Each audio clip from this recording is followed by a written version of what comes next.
행복한 안식일입니다. 행복한 안식일이십니까? 이렇게 질문을 해야 대답이 오는데, 오늘 주님께서 이 안식일에 우리 모두를 한 곳으로 모아주셔서 감사를 드립니다. 오늘 특별히 이 앞에 보시면 여기가 조금 비었는데, 여기가 왜 비었는지 아십니까? 네, 우리 오늘 캠퍼스 우리 부에서 파트락 담당하는 봉사하는 날입니다. 그래서 이제 올해 4번은 52주 중에 4번은 우리 캠퍼스 부에서 파트락 봉사를 하고 사회인 부에서 4번을 또 봉사하시게 되는데, 그때는 친교실에서 교과 공부와 설교 예배를 대신 이렇게 드리시게 됩니다. 우리 캠퍼스 대학원부 학생들이 이 자리에 없어서 좀 허전함이 있지만, 그러나 아름답게 봉사하는 그 자리에 하나님의 동일하신 축복과 은혜가 함께 하시도록 우리 기도해 주시고 우리 축복해 주시면 감사하겠습니다. 오늘 특별히 담임 목사님께서 우리 한국의 서울영어학원교회 사경회로 출타하셨습니다. 우리 내일 모레부터 한 주간 시작이 되는데, 우리 모든 분들께서 우리 기도해 주시고 그것이 하나님의 역사의 현장이 되도록 함께 우리 마음을 모아주시면 감사드리겠습니다. 방금 정말 은혜로운 찬미를 우리 불러주셨습니다. 감사합니다. 아마 제가 설교 제목을 드렸고 그에 맞춰서 아마 기도하시면서 선곡하신 것으로 알고 있습니다. 우리 마지막 부른 찬미의 제목을 기억하십니까? 나는 주를 섬기는 것에 후회가 없습니다. 여러분 아멘이십니까? 그런데 올해는 거기에서 끝나지 않았으면 좋겠습니다. 그 가사가 이렇게 시작되거든요. 나의 평생에 가장 복된 일은 내가 예수님을 만난 것이라. 나의 평생에 가장 잘한 일은 내가 예수님을 주로 섬긴 것이라. 너무 좋은 이 가사가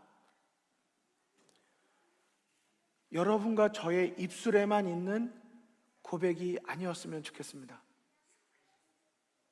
올해는 나의 주변에 있는 사람들, 어쩌면 내가 이름도 모르지만 여러분과 저의 삶을 통해서 누군가도 나도 나의 평생에 가장 잘한 일이 예수님을 만난 것이라고 고백할 수 있도록 올해는 그런 한 해가 되었으면 좋겠습니다. 지금 여러분의 옆에 있는 성도님이 자주 만나는 분이든지 교회 올 때마다 만나는 분이든지 간에 우리는 그분들을 겉모습 보고 알지만 그분의 속사정은 우리가 잘 모릅니다. 그런데 교회에서 우리가 서로 만나고 교제하는 이 일들을 통해서 나도 당신 때문에 주님을 만나게 됐다고, 나도 당신 때문에 내 평생 가장 잘한 일을 예수님을 만난 것이 되었다고 말할 수 있는 우리 서로에게 그런 축복이 되기를 주님의 이름으로 축원을 드립니다. 그런 마음으로 오늘 말씀의 제목을 좀 말씀드리고자 합니다. 오늘 말씀의 제목은 십자가를 세우는 성도입니다. 같이 한번 읽어주실까요? 시작. 십자가를 세우는 성도. 지난 한 해를 돌아볼 때 우리의 삶의 현장에서 예수님의 십자가는 세워졌습니까? 아니면 세워졌던 십자가가 뉘어졌습니까? 진지하고 무겁지만 그러나 기쁜 마음으로 여러분에게 질문을 드리고 싶습니다. 올 한 해를 살아갈 때 여러분과 저의 마음속에 또 우리의 섬김이 예수님의 십자가를 더 굳게 세우는 역사가 되기를 바랍니다. 서로가 서로에게 그런 축복이 되었으면 좋겠습니다. 작년까지는, 오늘까지는 어땠든지 간에 오늘부터 여러분과 저 그리고 성도님들의 관계는 우리의 서로의 삶에서 소중하신 예수님을 세워드리는 일이 되었으면 좋겠습니다.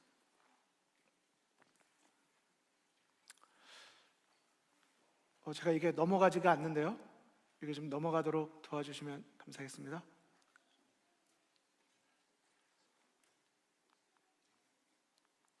네, 이게 1부 때는 이게 다 됐는데 지금 안 되는데 제가 이렇게 하면 넘겨주시면 좋겠습니다.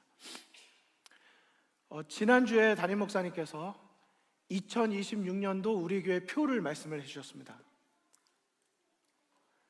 같이 한번 읽어봐 주시면 좋겠습니다. 시작. 말씀을 사랑하는 교회, 말씀을 살아내는 성도입니다.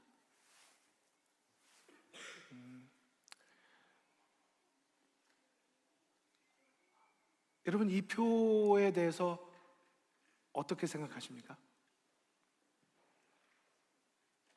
좋은 표라고 생각하십니까? 정말 이 표대로 되기를 원하십니까? 저는 이 표를 처음 받았을 때 위의 표를 보고 와, 하나님께서 담임 목사님을 통해서 이번에 우리에게 아주 좋은 길을 제시해 주셨다는 생각이 들었습니다. 이건 하나님의 인도하심이라는 생각이 들었어요. 왜냐하면 표가 두 문장인데 다 말씀으로 시작이 돼요. 사실 지금 여러분과 제가, 우리 서로가 상황이 다르지만 여러분과 제가 어떤 고민을 가지고 있다면 그 모든 고민의 진정한 해답은 하나입니다. 하나님의 말씀으로 돌아가는 것입니다. 혹 다른 것이라고 생각하십니까? 아닙니다. 하나님의 말씀으로 돌아가는 것입니다. 말씀 외에 다른 것 좀 도움되는 거 있으실 거예요. 나의 노력도 필요하고 누군가의 마음도 필요하고 어떤 여러 가지 도움되는 것이 있을 것입니다. 하지만 그 모든 것이 다 있어도 이것이 없으면 회복이 어렵습니다.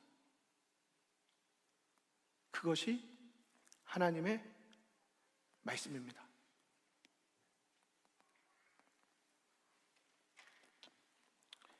많이 분주하시죠? 하나님의 말씀을 어느 순간부턴가 조금 옆으로 제껴놓고 계시지 않으십니까? 최근 들어 감사보다는 불평이, 기쁨보다는 불만이 더 쉽게 마음속에 생기신다면 분명히 하나님의 말씀의 교제가 충분하지 않으실 것입니다. 하지만 아주 쉽습니다. 다시 잠깐 멈춰서 말씀 외에 다른 것을 기대하지 마시고 그냥 잠깐 자리에 앉아서 성령 하나님의 도우심을 구하고 하나님의 말씀을 펴보십시오. 다른 어디가 아니라 바로 하나님의 말씀에 나의 해답이 있었다는 것을 알게 되실 것입니다. 너무 뜬금없고 앞뒤 설명 없는 말씀 같지만 사실 이것밖에 증거할 말씀이 없습니다. 우리에게 여전히 많은 근심과 걱정이 있지만 그것을 주님께 내어 맡기지 못하는 이유는 사실 우리가 생각보다 머리로는 동의할지 모르지만 말씀으로 우리가 더 깊이 들어가지 않았기 때문입니다. 저는 여러분에게 오늘 주어진 시간 동안에 이제 우리 2부 우리 엘다솜 성도님들과 제가 금요일이나 안식일날 이렇게 설교할 기회가 사실 작년까지만큼 많지 않기 때문에 저도 한 번의 설교를 드릴 때 더욱더 저의 모든 것을 쏟아서 드리기를 원합니다. 그런데 준비된 설교가 다 발표되지 못하더라도 하나님께서 제 마음에 주시는 그 음성에 대해서만큼은 진심으로 호소를 드리고 싶어요. 그것이 하나님의 말씀입니다. 디모데후서 3장 15절로 17절에 있는 말씀 너무 잘 아시죠? 성경은 예수 그리스도 안에 있는 믿음을 주시고 구원을 주시고 지혜를 주시는 책입니다. 요즘에 우리가 관심을 갖고 희망을 걸고 있는 많은 것들이 어쩌면 예수님과 관련되어 있을지는 모르지만 예수님 안에 있는 희망이 아니라면 우리는 다시 성경 말씀으로 돌아가셔야 합니다. 왜냐하면 성경 말씀이 예수 그리스도 안에서 안전하게 우리의 희망을, 우리의 소망을 주시기 때문입니다. 솔직히 나 요즘에 희망과 용기보다 책망이 더 필요하다고 생각하시는 분 계십니까? 나 요즘에 정신 차려야 된다, 나에게는 책망이 더 필요하지 위로가 필요한 게 아니다라고 생각하시는 분 계시다면 성경 말씀으로 돌아가십시오. 성경은 교훈도 주지만 책망도 주십니다. 바르게 하고 의로 교육해 주십니다. 하나님의 사람으로 온전케 하고 모든 선한 일을 행할 능력도 주십니다. 머리로 아는데 실행이 잘 안 되시나요? 그러면 말씀으로 돌아가십시오. 다시 말씀을 통해 하나님과 함께하는 시간을 가지셔야 합니다.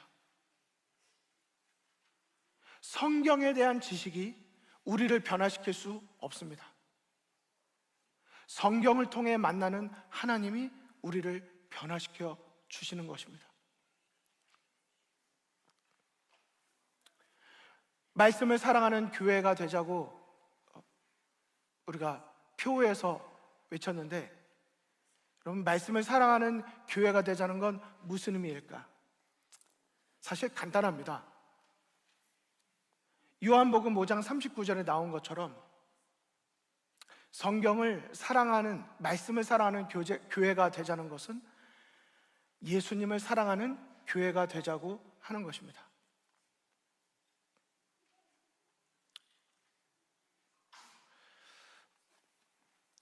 여기 슬라이드를 넘겨주시면 고맙겠습니다. 날리지에는 두 가지가 있다고 하는데요, 헤드 날리지가 있고 하트 날리지가 있대요. 빌립보서 3장 8절에 사도 바울이 말한 그리스도 예수를 아는 지식이 가장 고상하다고 말할 때 이 지식은 어떤 지식이었을까요? 머리로 하는 동의한 지식이 아니라 하나의 말씀이라도 그 말씀 속에서 예수님의 마음을 경험하고 그것을 내 삶에서 경험하도록 실천한 그 관계적 지식, 관계적 인식을 말하고 있는 것입니다. 성경을 보면서 그 성경 속에서 예수님의 사랑이 보이기 시작할 때, 성경 속에서 예수님의 음성이 들리기 시작할 때 우리는 드디어 하나님을, 말씀을 사랑하면서 하나님을 사랑할 수 있게 됩니다.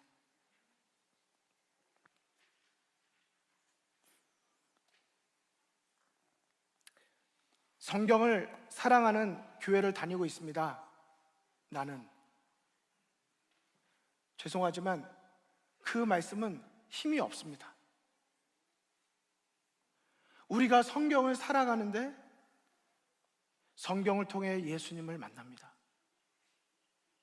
그 사람에게는 힘이 있습니다.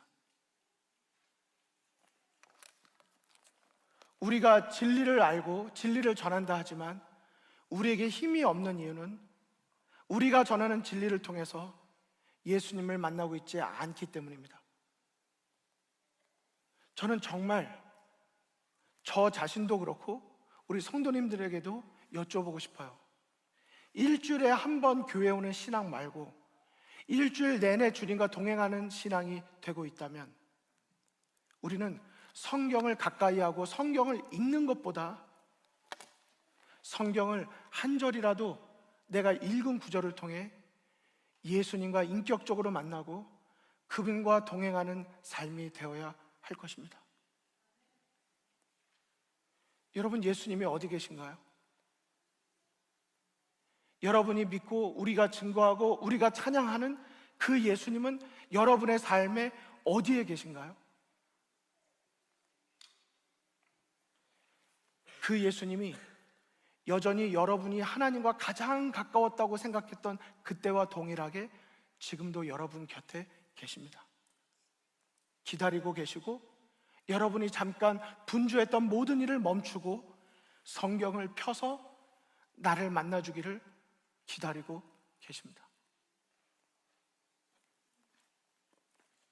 오늘 보신 분도 계시고 못 보신 분도 계시겠지만 우리 안식일 학교 순서가 이제 국어부도 일부 예배도 안교반부터 시작하고 안식일 학교를 합니다. 그러니까 안식일 학교를 하면서 엘다솜 성도님들도 함께 하기를 또 그런 자리가 되기를 원하고 계세요. 또 그렇게 가려고 합니다. 그런데 오늘 안식일 학교 임원분들이 발표하실 때 죄송합니다. 제가 개인의 이름을 말씀드려야 좀 죄송합니다. 그러나 방송 보신 분도 계시고 누구나 보실 수 있게 되는 거니까 사실 우리 서세영 집사님께서 우리 부안교장으로 봉사하시는데 오늘 맨 마지막에 부안교장으로 발표를 하실 때 제 마음에 큰 울림이 되었어요. 서 집사님 감사합니다. 그냥 공개적으로 여쭤보겠습니다. 서세영 집사님, 그동안 안교 교과 공부 안 하셨죠? 네, 거기까지만 공개적으로 여쭤보겠습니다. 아까 공개적으로 집사님 말씀하셨어요. 부안교장이 됐는데 공부를 안 할 수도 없고 그냥 안교 교과 다시 시작했다고. 책임 때문에. 그런데 그래서 안교 교과책을 다시 폈는데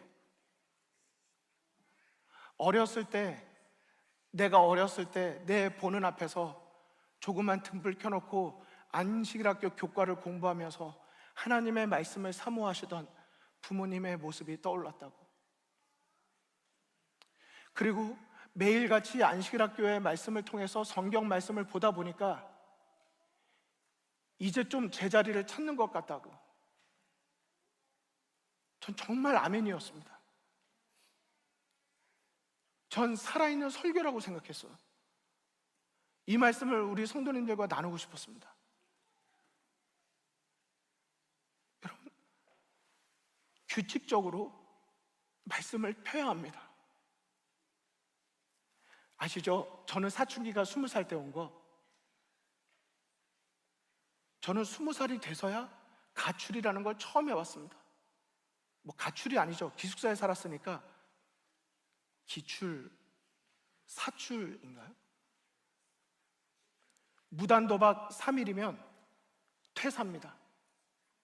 제가 5일을 떠나 있었습니다. 신학과 시절에 성경을 읽어도 믿기지가 않고 예수님이 물 위를 걸었다는 게 아무리 생각해도 믿기지가 않아요. 이렇게 내가 신학과에 가서 수업을 들은 게 무슨 의미가 있을까? 그날 밤 가방에 무작정 짐 꾸리고 성경책은 이제 습관처럼 교육처럼 받은 게 있으니까 어디를 가도 성경책은 가지고 다닌다. 성경책 집어넣고 청량리에서 기차 타고 밤새 동해로 갔습니다.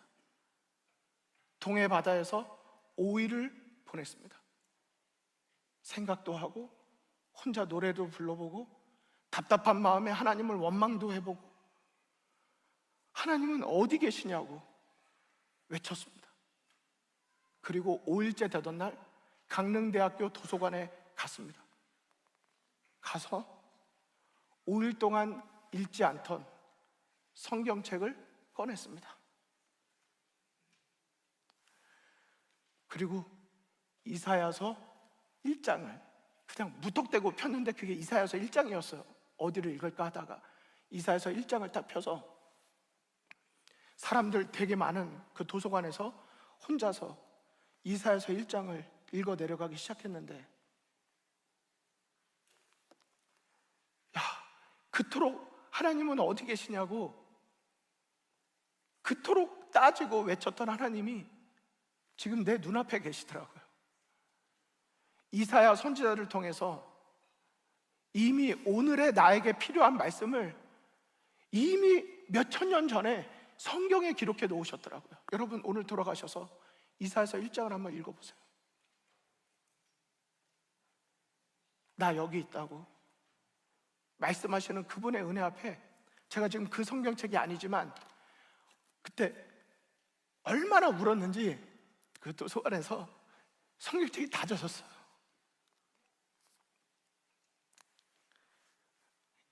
깨달았습니다. 하나님은 멀리 계시지 않다는 것을.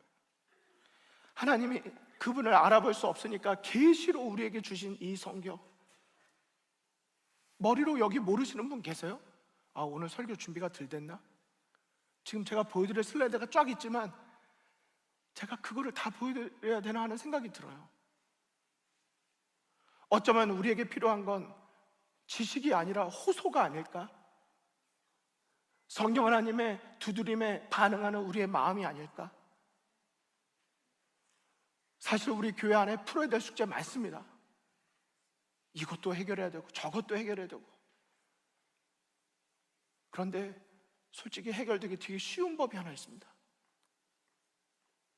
우리 모두가 다시 말씀으로 돌아가는 겁니다. 이 말씀 그분이 꼭 읽어야 되는데, 오늘 설교 그 사람이 꼭 들어야 되는데 왔나 안 왔나? 지금 졸고 있나 안 졸고 있나? 아닙니다. 그 말씀이 먼저 여러분과 저의 마음을 사로잡으면 그 말씀이 우리 속에서 역사를 이루어 나아가십니다. 저는 이것이 말씀을 살아내는 성도라고 생각합니다. 사실 이 두 번째 표를 가지고 제가 목사님과 조금 상의를 했습니다. 목사님께서 정 목사님, 제가 올해 표로 이렇게 정했습니다. 저는 말씀이 딱 있는 순간 와 했는데 두 번째가 조금 마음이 어려웠어요. 말씀을 살아내는 성도라는 이 표현, 여러분 어떠십니까? 뭔가 원하지 않는데 해야 된다는 느낌이나 내가 뭔가를 막 해내야 되는 부담감 같은 것이 좀 느껴지는 표현이 아닌가? 그래서 제가 목사님과 좀 상의를 드렸어요. 그런데 이제 말씀을이라고 하는 요 음률과 사랑, 사라라고 하는 요거를 이렇게 매칭해서 가기를 원하셨기 때문에 그러면 저는 고민을 했죠. 이 표가 표로 끝나지 않고 성도님들에게 일합시다라고 끝나지 않고 적어도 저의 삶에서 이 표가 역사가 되기를 원한다면 나는 이것을 어떻게 받아들여야 될까?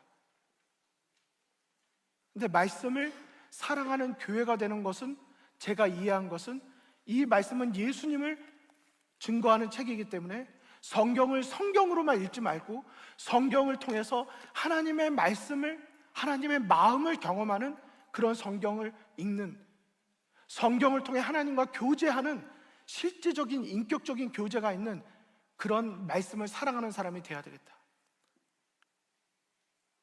두 번째는 그렇게 말씀을 사랑하니까, 그렇게 예수님의 사랑에 감격을 하니까 말씀이 살아있는, 말씀이 살아내지는 경험을 하는 성도가 되는 것이 필요하겠다. 저는 그렇게 이해할 수 있었습니다. 처음에는 하나님의 말씀을 체험하는 성도, 하나님의 말씀에 순종하는 성도, 살아내야 되니까 순종이 약한 느낌이 들어서 하나님의 말씀에 충성하는 성도가 되어야 되는 걸로 이해가 좀 됐는데 뭔가 마음이 편하지가 않아요. 그리고 깨닫게 된 성경절이 이 성경절입니다. 말씀이 육신이 되어 우리 가운데 거하심에, 말씀을 살아낸다는 건 다른 것이 아닙니다. 하나님의 말씀이 내 마음을 사로잡고 그 사로잡은 그 말씀이 나를 통해 실현되는 것입니다. 이것이 말씀을 살아내는 성도가 의미하는 것이라고 생각합니다. 내가 어떻게든 구원받기 위해서, 내가 어떻게든 말씀을 살아내야지 하는 것이 아니라 이 말씀을 통해 예수님을 만나다 보니까 그분의 사랑이 너무나도 깊고 오묘해서 그분의 사랑이 나를 움직이고 변화시키는 삶, 그분의 말씀에 내 모든 것을 드리는 삶, 결국 예수님이 주인이 되는 삶이어야 삶을 의미한다고 생각이 들었습니다. 예수님의 발자취를 따르는 성도가 되면 말씀을 살아내게 될 것이고, 예수님의 품성을 반사하게 되면 말씀을 살아내는 성도가 될 것이고, 예수님의 사랑을 증거하면 말씀을 살아내게 될 것이고, 무엇보다 예수님의 마음을 체험하면 예수님의 말씀을 살아내는 성도가 될 것이라고 생각이 들었습니다. 그래서 저는 오늘 성도님들께 정말 마음을 다해서 호소를 드립니다. 말씀을 살아내는 성도가 되자는 표에 아멘으로 끝나지 마시고, 말씀을 살아내는 성도가 되자는 것에 우리 삶으로 아멘하시기를 간절히 바랍니다. 삶으로 말씀을 살아내는 것의 의미는 다른 것이 아니라고 생각합니다. 예수님의 마음을 우리도 경험하는 것입니다. 너희 안에 이 마음을 품으라 곧 그리스도 예수의 마음이니. 우리 다시 한번 우리의 마음에 예수님의 마음을 담기를 원하시지 않습니까? 하나님 아버지의 마음이라는 찬양 있습니다. 아버지, 당신의 마음이 있는 곳에 나의 마음이 있기를 원해요. 아버지, 당신의 눈물이 고인 곳에 나의 눈물이 고이기를 원합니다.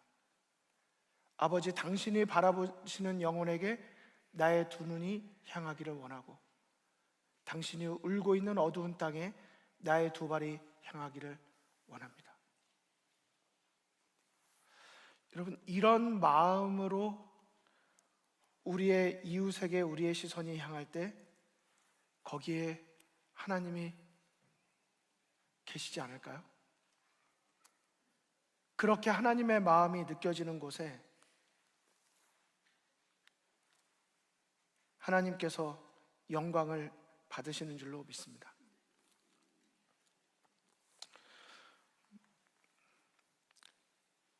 제가 최근에 읽으면서 감동을 받고 회개를 한 영감의 글을 좀 읽어드리고 오늘의 말씀을 좀 정리하도록 하겠습니다. 영혼의 요구는 그리스도의 사랑만이 만족시킬 수 있다. 그리스도께서 우리 안에 거하시게 되면 우리의 마음은 거룩한 동정심으로 충만하게 될 것이다. 우리가 교회를 다니고 안식일을 지키지만 우리의 마음이 너무 차갑다고 생각이 듭니다. 옆에 있는 사람에게 따뜻한 한마디 건네줄 수 있는 교회,